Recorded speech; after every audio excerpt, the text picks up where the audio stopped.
want to dive deeper into the Virginia Supreme Court's ruling nullifying last month's special election on redistricting.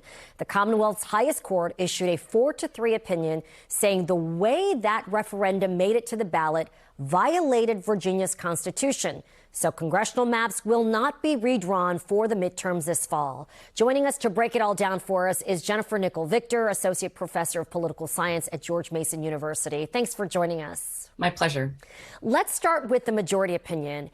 It really focused on the definition of the word election and whether an election constitutes a single day, election day, or the entire early voting period. Explain why that was significant in this case. Yeah, so what it comes down to is the Constitution in Virginia, the state constitution, says that in order for the legislature to hold a session where they're going to pass an amendment that would be taken to the voters, that legislative session must be concluded before the general election begins.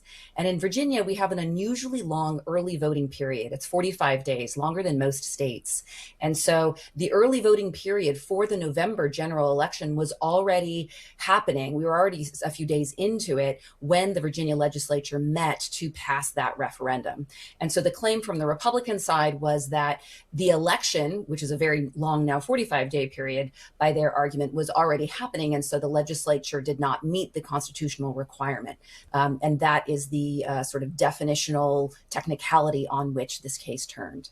Right. And it's worth noting here, there were legal challenges to the election before it took place and before 3 million voters cast their ballots. What do you make of the state Supreme Court's decision to allow the election to happen and then hear the legal arguments after it was over? Well, that's also, for the most part, this is how courts work. Courts are not designed to be proactive institutions. They're designed to be reactive institutions. And that's sort of a norm in the United States and in most states and the federal court system and so forth. You can't go to the United States Supreme Court in advance, for example, and say, hey, would this law I'm thinking of passing be constitutional?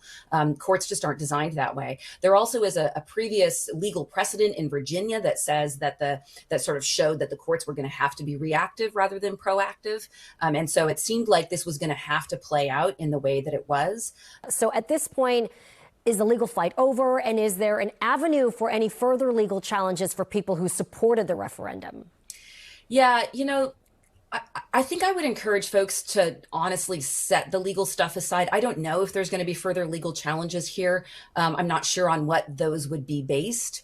But to be honest, what's going on really has to be taken into the context of a larger history and a larger national politics of what's happening.